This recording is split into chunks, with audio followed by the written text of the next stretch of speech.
Hello. Welcome to my channel. I don't know, I feel like I haven't done a video in a while, but also I've just been kind of just doing life. I've had a lot on my plate lately, but I've still been in my word. But I honestly, like, sometimes I've been reading my word and then I'm like, you know what, I gotta go to sleep. I'm so tired. It's been a week, definitely. It's been a month, definitely. Well, this has been a month of January and then it's been February. February has been things have been moving, things have been changing. God is always working in my life. But I wanted to touch on one thing in my Bible study today as I'm reading the word. Right now I'm reading Matthew 10. And hold on. A verse that stood out to me. Sorry, I don't know why. I just felt so in my just had to take a moment. I'm reading Matthew 10 right now, and a verse that really stood out to me was actually verses 34 through 39. It says Christ brings division, and this verse stood out to me. This is 10:34. It says, "Do not think that I came to bring peace on earth.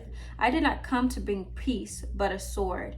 And Jesus is so interesting. Like, he really is. I can't even explain it. He just says so many wise words, and even right now, like, sometimes I feel like I haven't been speaking on it because I just kind of been meditating on it. Like, we're always supposed to be meditating on the word. Just like sometimes, like, the things that I highlight, I'll just go back and I'll just look through and I'm just like, oh, and like sometimes I'll have like a different revelation, or God will bring a verse to my mind and then I'll be like, oh, actually, wow, like that's really happening. But why this verse stood out to me is because I feel like when we think of Jesus, right? And this is like before, like, you have like a lot of understanding of like who he is, and as you're like diving deeper into like your knowledge of him and like who he is, how he loves, how he went through earth.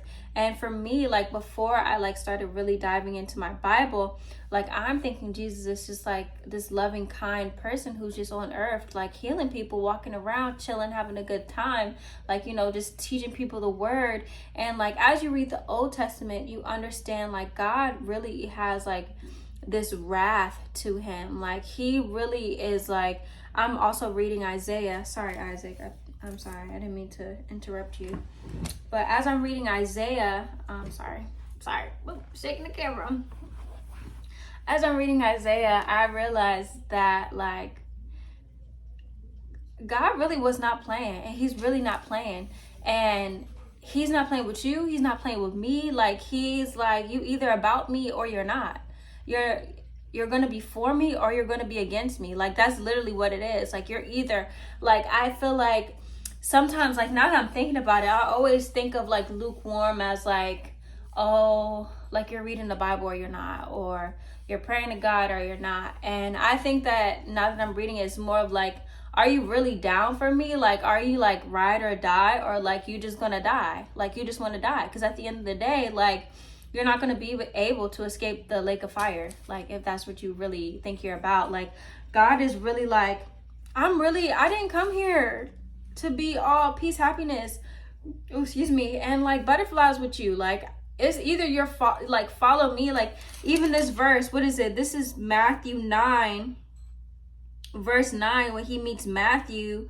And he's like, follow me. He didn't say, oh, follow me when you're ready, and you know, when you want to come, whenever you want to come. No, God said, he called him, he chose him, he said, follow me. He didn't say nothing else. He said, follow me. And Matthew got up and followed him. What if he didn't? What if Matthew didn't get up and follow him? Been stuck. And I feel like that's where a lot of people are. God be calling them, knocking at their door, like, hey, come on. And they're like, oh, like, just so content with where they are. And this is even for me, and a lot of like before, like when I think I spoke on this channel about how like I was in like this space of just like smoking, and I was becoming okay with just like being high, and like I just let myself just stay in this state, and nothing was happening in my life. I was at a job that I hated. I was just dating people I wasn't really into. I was involving myself in friendships or just being involved with people and doing things that I did not find joy in. I was okay with being stuck. And God just kept knocking. He was just like, girl, like, what is your problem? And then, you know, sometimes God calls you, and I was just like, you know, and I picked up the phone and I was like, yo, let me follow him. And it wasn't, of course, it didn't just happen just like that, but God's gonna knock. And it just depends on if you really want to answer. So when he says, follow me, follow him. But back to this verse, 10:34. Do not think that I came to bring peace on earth. I did not come to bring peace, but a sword. He then proceeds to say, for I have not come to set a man against his father. I have come to set a man against his father, a daughter against her mother, and a daughter-in-law against her mother-in-law. And a man's enemies will be those of his own household. He who loves his father or mother more than me is not worthy of me. And he who loves his daughter or son more than me is not worthy of me. And he who does not take his cross and follow after me is not worthy of me. He who finds his life will lose it, and he who loses his life for my sake will find it. God is letting us know that there will be division. The name of this chapter is called Christ Brings Division. God is saying that you will be separate. Some of y'all mamas, cousins, bookies and pookies, all them, you will be separate from them. They're going to look at you like you're weird. He calls us to be different. And what does this say? It says, this is Matthew 10:22. And you will be hated by all of my name's sake, but he who endures to the end will be saved. People are not going to like you. They are going to hate you. They're going to hate you because you're set apart. They're going to hate you because you're moving different.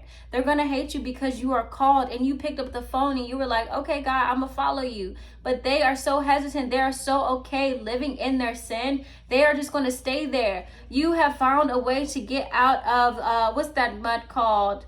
The mud that gets you seeking. I can't even think of the name.